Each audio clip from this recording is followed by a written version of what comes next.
신약성경 344페이지 디모데후서 2장 3절에서 6절 디모데후서 2장 3절에서 6절 교독해 보겠습니다. 너는 그리스도 예수의 좋은 병사로 나와 함께 고난을 받으라.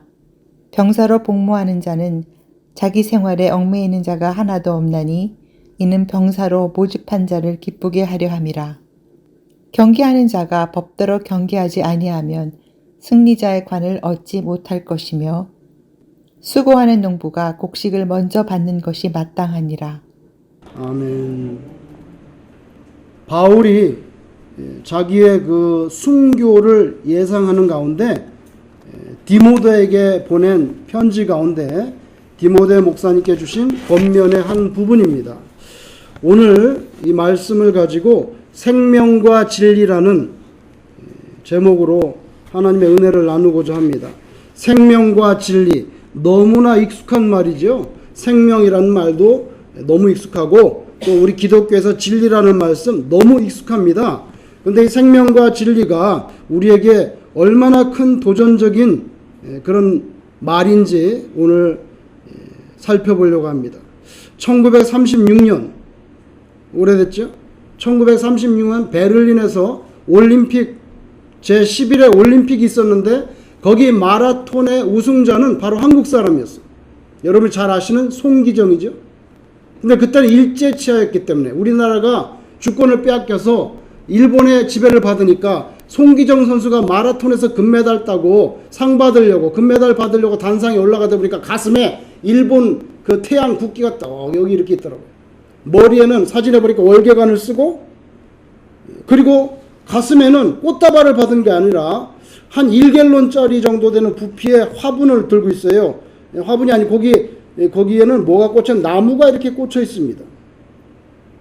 그리고 이제 고개를 이렇게 약간 숙이고 있어요. 아, 참 가슴이 아프더라고 사진을 보면. 금메달을 받았으니까 고개를 빳빳하게 들고 아주 그냥 마라톤의 금메달 뭐 올림픽의 꽃이 아닙니까 사실은. 그러니까 고개 빳빳하게 들고 아주 기쁜 모습으로 있어야 되는데 가슴에는 일본 국기를 달고 고개를 이렇게 푹 숙이고 있는 그런 사진이에요. 그리고 금메달을 받았어요. 그 나무가 심긴 한 1갤런짜리 조그마한 나무인데 그 나무는 누가 줬냐면 당시에 독일의 총통 히틀러가 준 것입니다. 그 나무는 지금도 그 송기정 선수의 모교였던 양정고등학교죠. 양정고등학교는 이사 갔지만 그 고등학교는 이제 송기정 그 기념 공원이 됐어요. 근데 그때 와가지고 거기다 심었단 말이에요. 그게 지금도 자라가지고 높이 15m의 그 아주 건대한 나무로 지금도 자라 있습니다. 세상에서도 상이 있단 말이죠. 그러니까 당연히 하나님께로부터 상이 있습니다. 상이 있어요.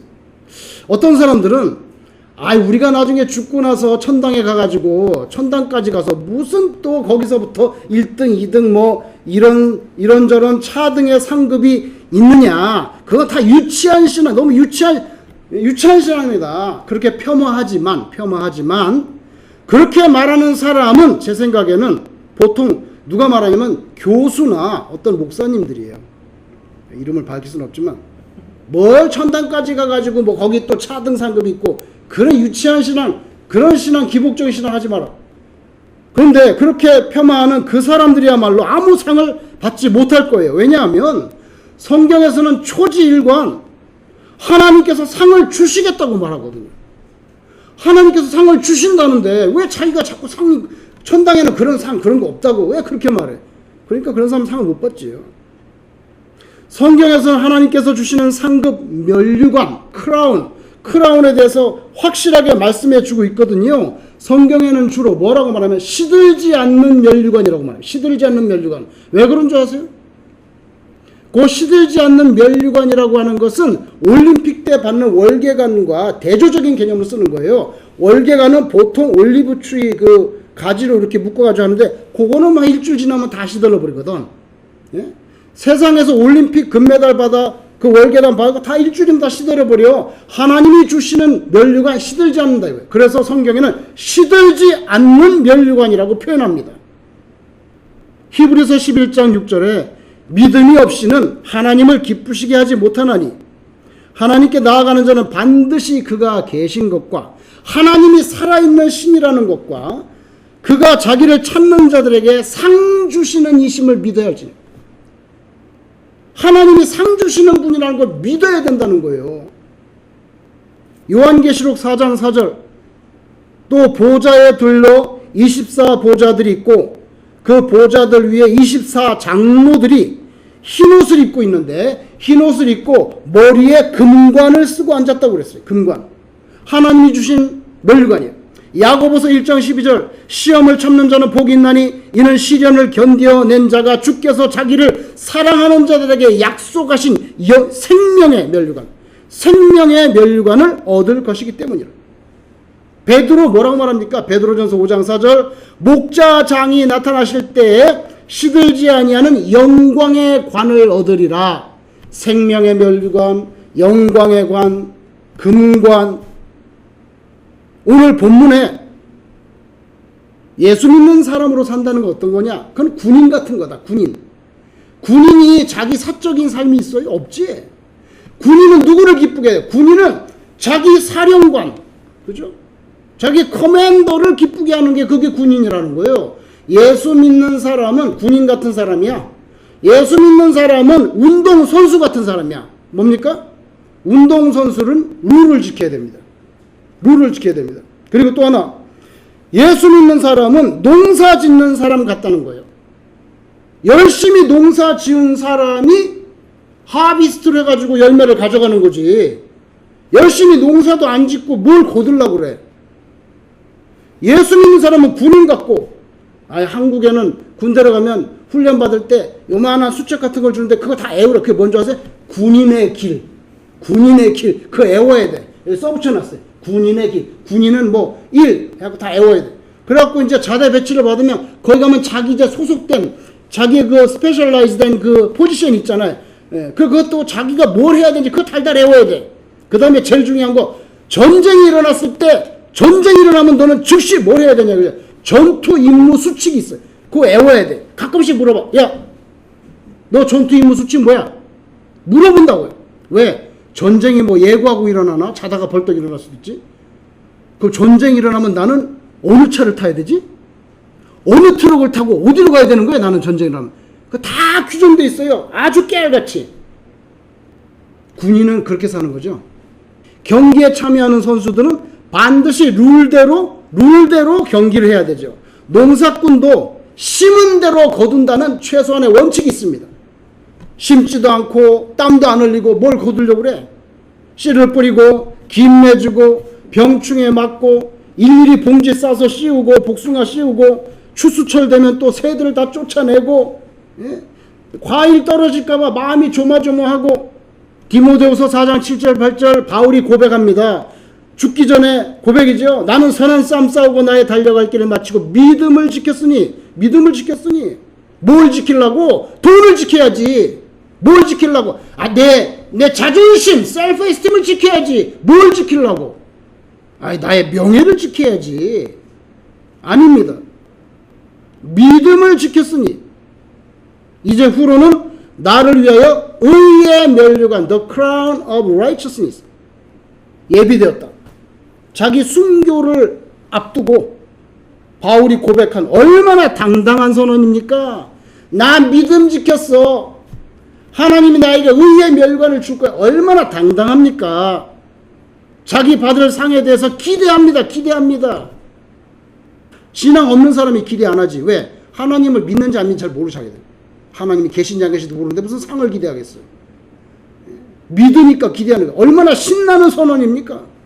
모든 스포츠 경기에서 정해진 룰대로 하지 않으면 아무리 성과가 좋아도 상 없어요. 룰을 어기면 반칙, 실격, 퇴장. 그 다음에 더 심한 뭡니까? 앞으로 몇 년 동안 출전 정지, 이런 엄청난 후폭풍이 있을 뿐이에요. 룰을 안 지키면. 하나님은 우리 각자 신앙 경주의 심판입니다. 심판은 이 사람 룰을 지키나 안 지키나 잘 보죠. 룰을 지키는지 아니냐. 심판이에요. 아무리 잘 달려도, 시합에서 뛰어난 성과를 보여도 룰대로 하지 않으면 심판은 fail. 실격. 좀 오래됐는데 2006년도 6월 달에 아시아나 비행기 한 대가 제주도에서 떴어요. 어디로 가느냐? 김포공항으로 갑니다. 제주도에서 비행기가 떠가지고 아시아나 비행기가 김포공항을 하는데 김포공항 그 경기도쯤에 왔는데 갑자기 비구름이 꽉 찬 거예요. 그러니까 비구름을 통과해서 가는데 우박이 6월 달에 하늘에서 우박이 쏟아지는 거야. 얼마나 심각하게 우박이 쏟아졌냐면 비행기 앞에 있는 그 레이더가 있는데 레이더 덮개가 떨어져 나갔어요. 레이더 덮개가 떨어져 나고 그 다음에 그 파일럿이 있는데 거기 앞에 유리창문 있잖아요. 윈드실드가 완전히 박살 안 났지만 금이 가고 난리가 벌어진 거예요. 이제 잘못하면 죽는 거예요. 그 비행기는 승객이 한 200명 타고 있었어요. 잘못하면 다 죽는 거예요. 비행기가 위험하죠. 김정일 비행기 절대 안 타잖아. 죽어도 안 타. 다 기차로만 타. 비행기는 안 타.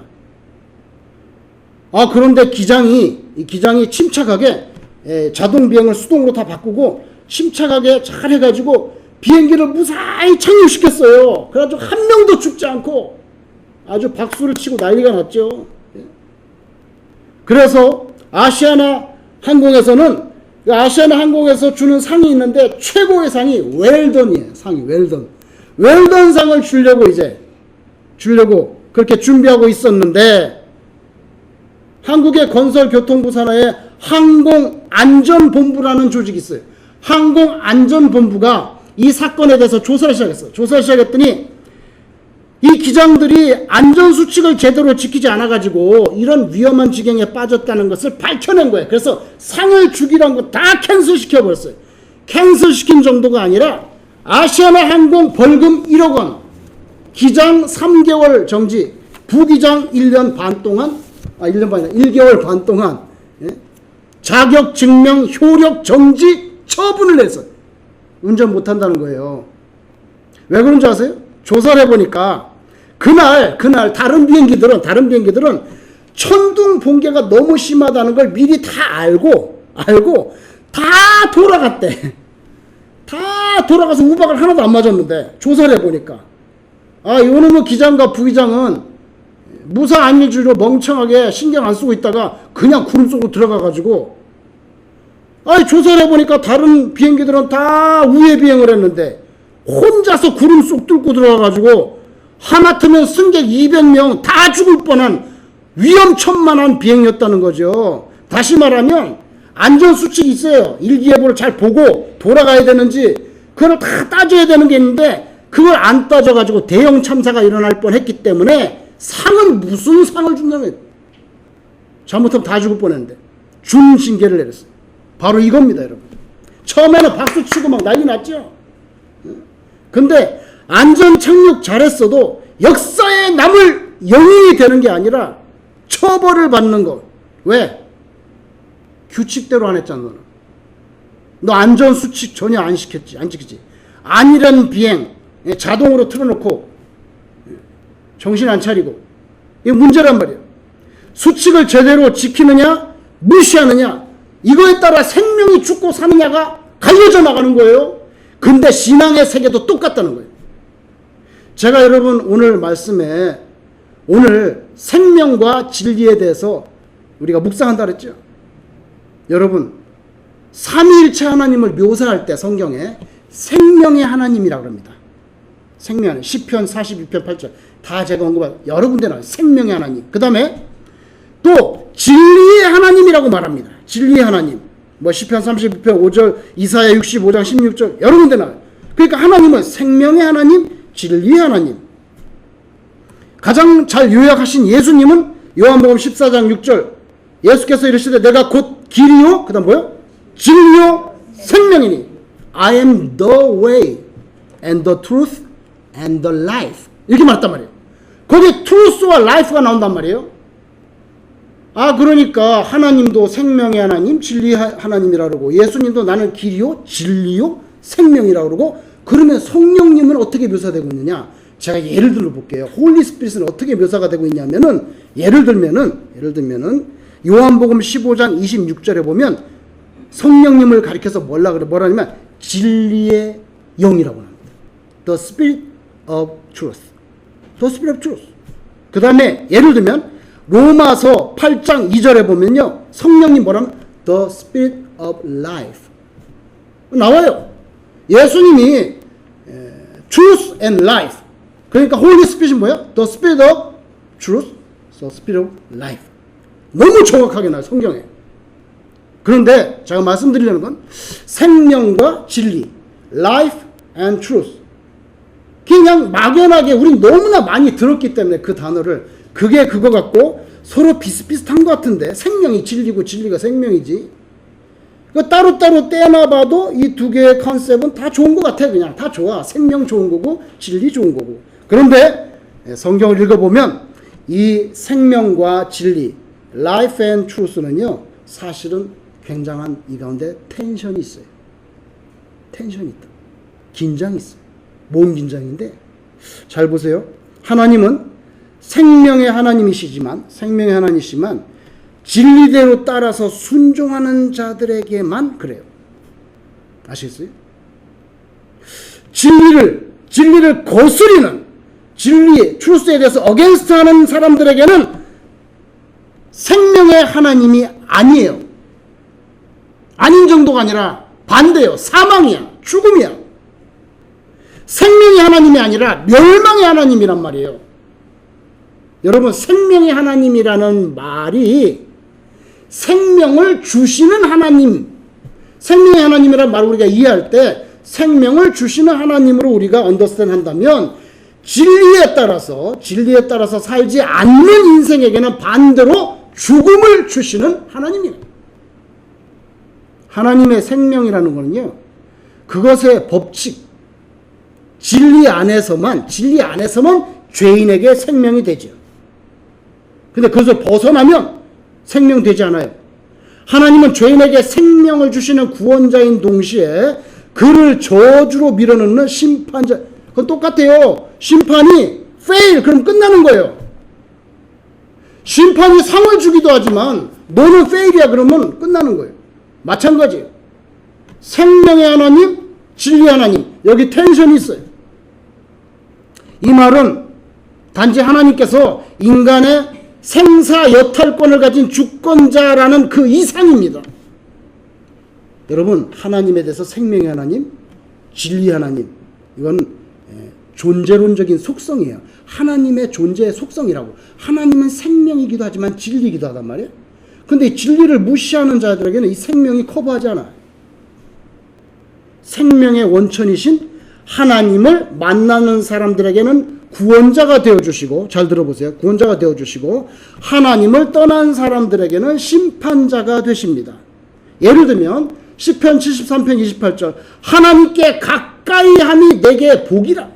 하나님께 가까이함이 내게 복이라 하신 거는요, 하나님을 떠나서 저주 아래 있던 죄인이 하나님께 나와서 생명을 얻으니까 복이라는 거예요. 그런데 하나님을 만나도 복이 되지 않는 경우가 있어요. 하나님을 만났는데도 생명이 되지 않는 경우가 있어. 예를 들면은 사무엘하 6장 6절 7절에 보면 그들이 나곤의 타작마당에 이르러서는 소들이 띠므로 웃사가 손을 들어 하나님의 궤를 붙들었더니 여호와 하나님이, 잘 보세요, 여호와 하나님이 웃사가 잘못함으로 말미암아 진노하사 그를 그곳에서 치시니 그가 거기 하나님의 궤 옆에서 죽으니라.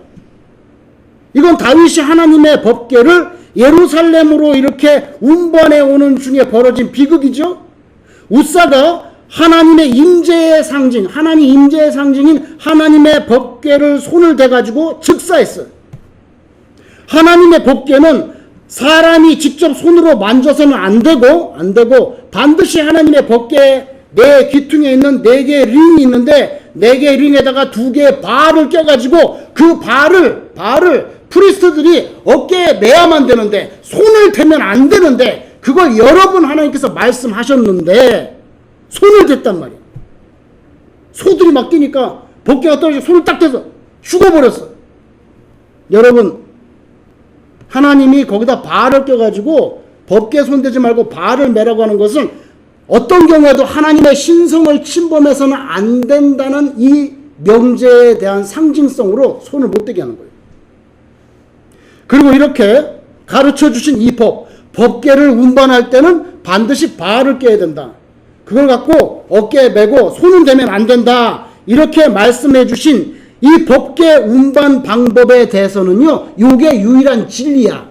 이거는 소 달구지에 실어서도 안 되고 벤치에 실어서도 안 되고 이거는 구름으로 밀고 가도 안 되는 거예요. 오직 한 가지 방법이다. 바알을 껴가지고 매야 된다. 그러니까 법궤를 운반하는 데 대해서는 유일한 진리란 말이야.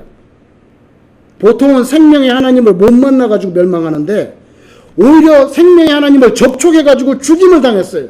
아이러니컬하지만 말하자면 생명으로부터 죽임을 당한 거예요. 모순처럼 보이지만 이것이 하나님의 존재론적인 속성입니다. 뭐예요? 생명과 진리. 이거 같이 간단 말이에요. 같이 가. 우리는 생명만 좋아해. 근데 진리는 별 관심 없어. 복잡해. 꺼리끼고 골치 아파. 그렇지만 생명과 진리가 같이 갑니다.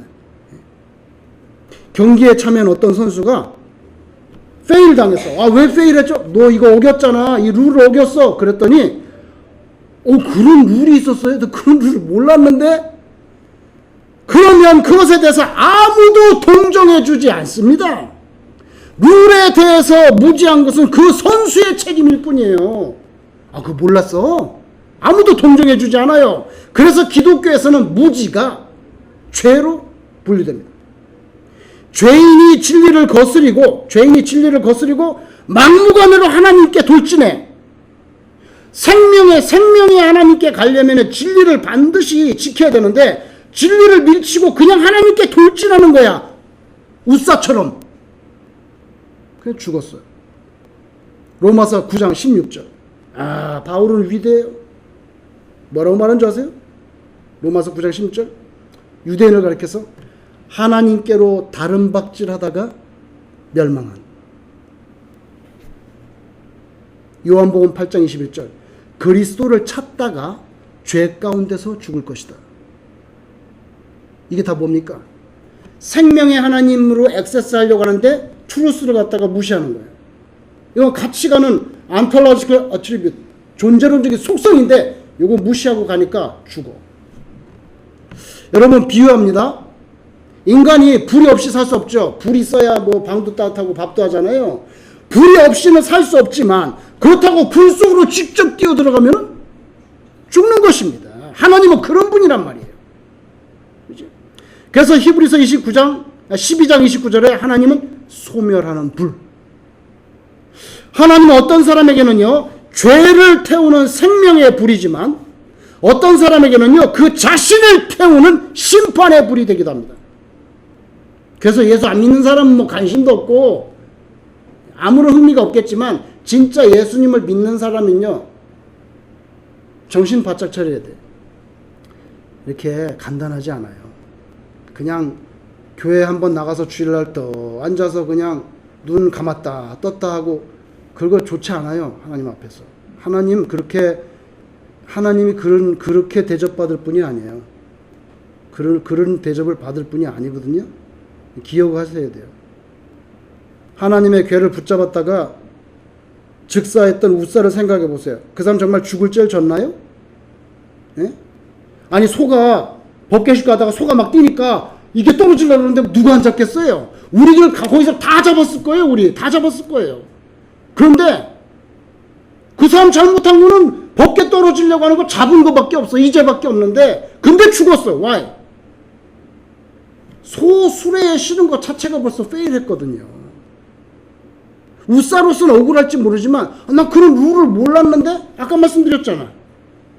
룰 몰랐다는 거 동정받지 못한다고요. 하나님께 어필되지 않아요.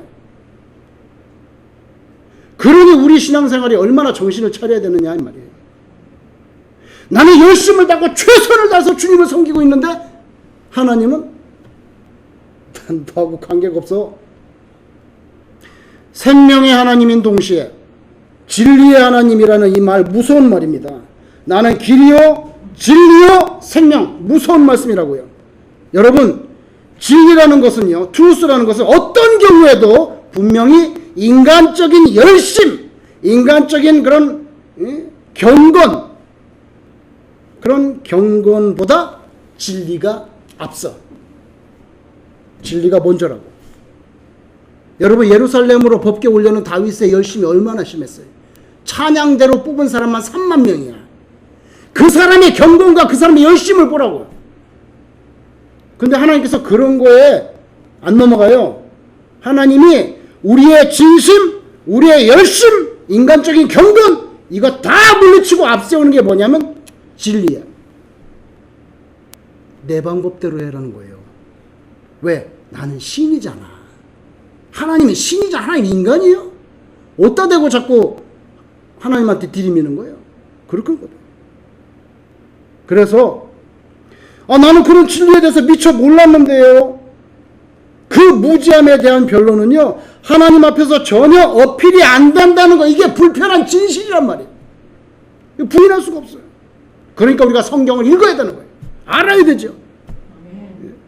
사울왕이 전쟁을 나갑니다. 아말렉과 전쟁하려는데 하나님께서 사무엘을 세미엘을 보내가지고, 야, 이번에 전쟁하면 아무것도 가져오면 안 돼. 다 죽여. 소, 양 다 죽여.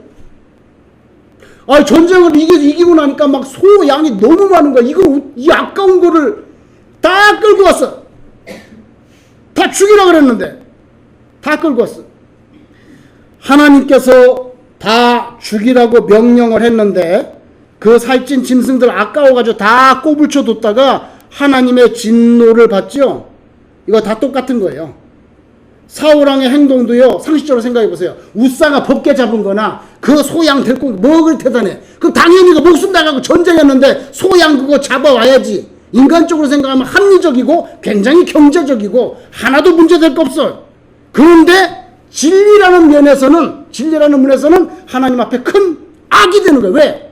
하나님께서 세미엘을 보내가지고 이번 전쟁은 헤렘 다 하나님께 싸그리 바치는 거니까 실 하나도 가져오지 마. 근데 다 가져왔거든. 인간적으로 볼 땐 별 문제가 안 되는데 하나님의 진리라는 입장에서 보면 완전 큰 죄와 악이 되는 거예요. 왜냐면 하나님이 사전에 말해줬잖아. 하지 말라고. 가져오지 말라고. 그죠? 이런 하나님의 말씀은요, 우리 신자의 궁극적인 룰이에요. 이게 진리예요. 이걸 지켜야 돼. 그래야 생명의 하나님이 되는 거예요. 결국 사울이요, 그 소와 양을 노획해온 그 사건 때문에 하나님께 버림받잖아요.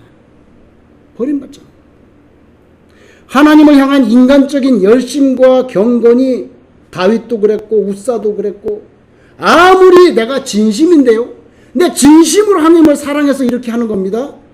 진심이라도 진정이라도 진리에 입각하지 않으면 진노를 불러일으킬 가능성이 높아요.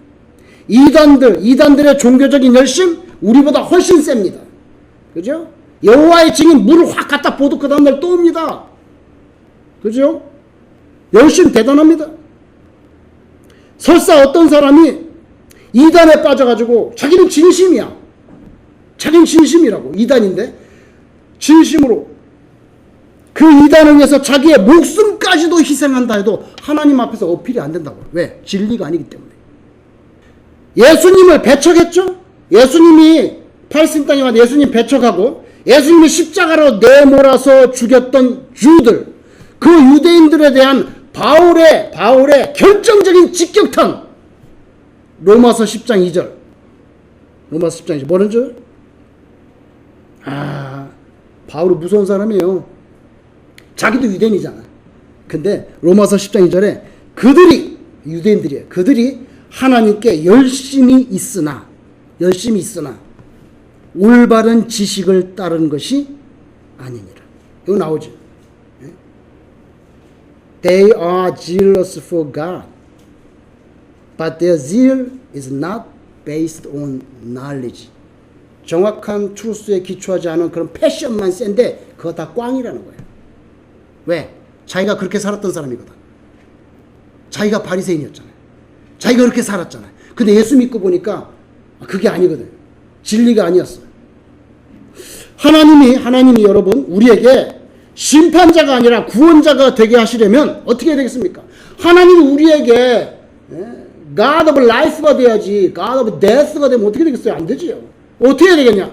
예수님의 말에 결론이 있습니다. 마태복음 7장 22절 23절 그날에 많은 사람들이 나더러 이르되 주여 주여 우리가 주의 이름으로 선지자 노릇하며 주의 이름으로 귀신을 쫓아내며 주의 이름으로 많은 권능을 행하지 아니하였나이까 하리니 그때 내가 그들에게 밝히 말하되 내가 너를 도무지 알지 못하니 불법을 행하는 자들아 이러죠. 불법을 행하는 자들아 내게서 떠나라. 불법이라는 단어 그리그로 헬라어로 아노미아 아는 뭡니까 이게 not 노미아가 뭡니까 노모스 로라는 뜻입니다. 로 그러니까 뭐야 아노미아 한국말로 불법 뭐예요 법이 아니라는 거예요. 규칙대로 안 했다는 거예요. 아노미 무정부 상태죠. 아노미 거기서 나온 거예요. 그래서 예수님 내가 예수님 이름으로 막 기적도 있고 귀신도 내쫓고 막 예수님 이름으로 교회도 짓고 막 모르세요 저를? 난 너를 도무지 모른다. 불법을 행하는 자야 나에서 떠나가라. 요거 핵심입니다. 생명의 하나님이 동시에 진리의 하나님이 같이 간단 말이에요. 근데 이거 진리의 하나님 걷어내고 요것만 추구하는 거 마지막 때에 하나님이 예수님이 모른다 그래요. 난 너 모른다. 그런데 예수님이 달란트 비유를 주셨죠. 5 탤런트, 2 탤런트 다 5달란트, 2달란트 준 사람 열심히 일해가지고 또 5달란트 물고 2달란트 버는데 1달란트 받은 사람은 땅에다 막 숨겨놓고 나중에 1달란트 흙 다 털고 여기 본전 여기 그 프린시플 본전 있습니다. 손해가 안 났으니까 됐죠. 그랬더니 이 나쁜 놈아 그러면 이자라도 붙여와야지.